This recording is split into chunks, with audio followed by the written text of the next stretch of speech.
Welcome back to the Red Wings Report by Strings and Pucks.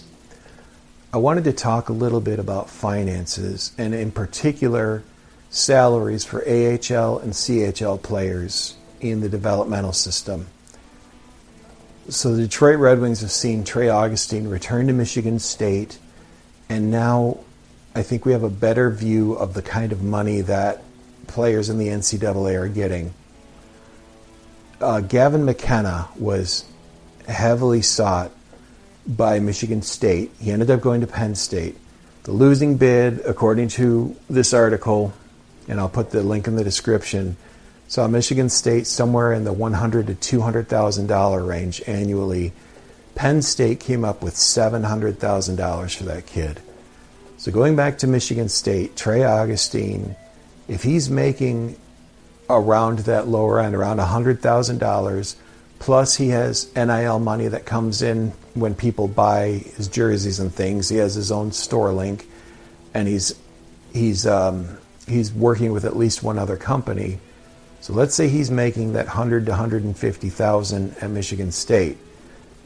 The salary for Michael Brandsegnigaard, if he plays in the AHL this season, is $87,500.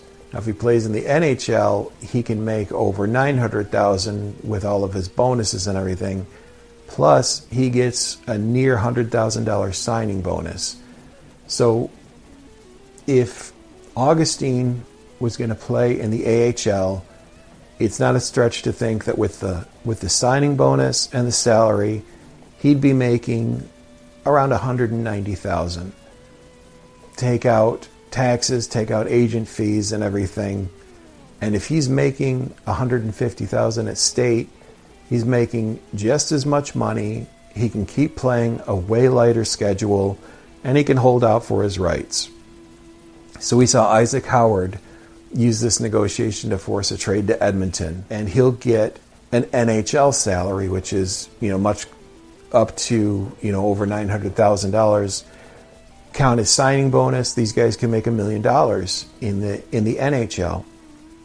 So quickly, the NCAA is come in and they're able to match or beat the AHL, and they're going to be destroying the CHL. So somehow teams need to get together and raise the downside guarantee of a two-way player in the system.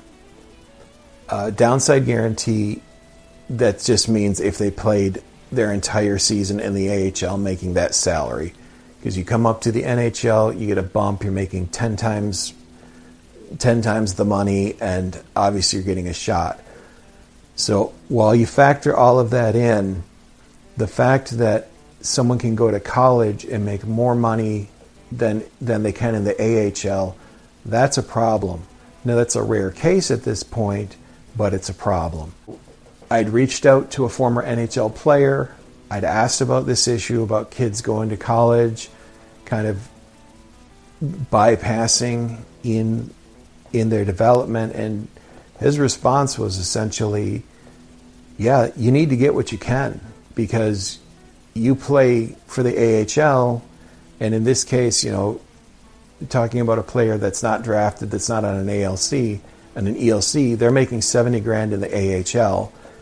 You can probably make better money in Europe. I know you can make better money in Russia, although there are things hindering people from going there, but guys are still going.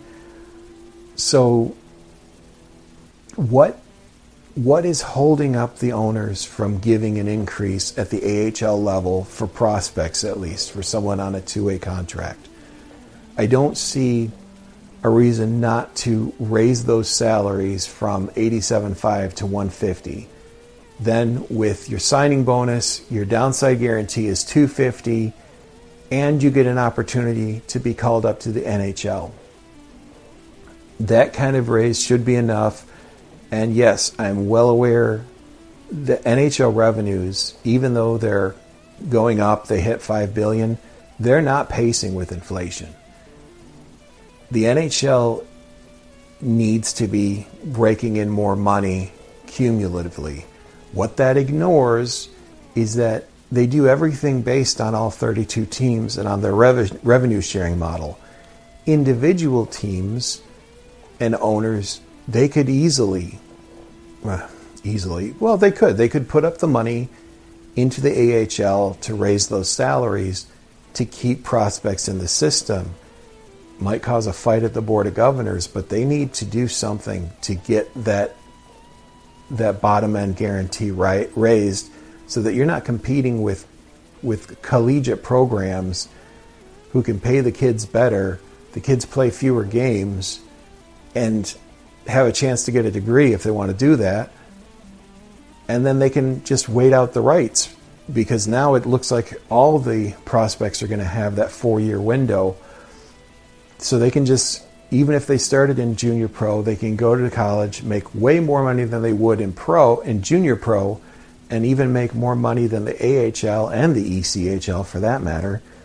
So let me know what you think.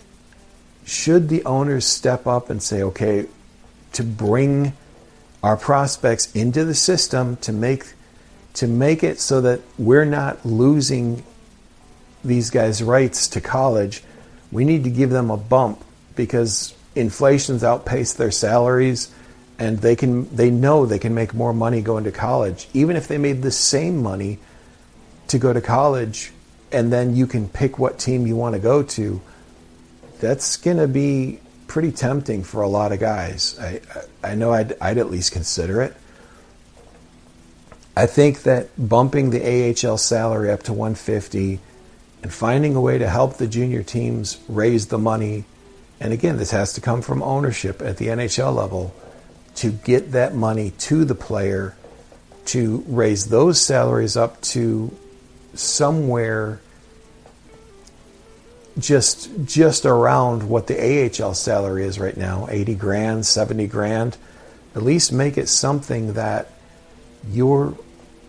they're not watching their friend go off to leave pro and go to college and make hundreds of thousands of dollars more than they're making playing pro hockey. It's not all about money, but money at least factors in when the average pro career is 5 to 7 years. This has become a real issue, and the dollars aren't matching up. So let me know what you think.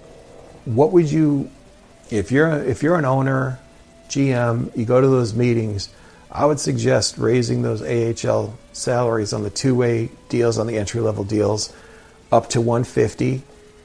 Plus, when you add in the signing bonus, they're making $250,000 guaranteed.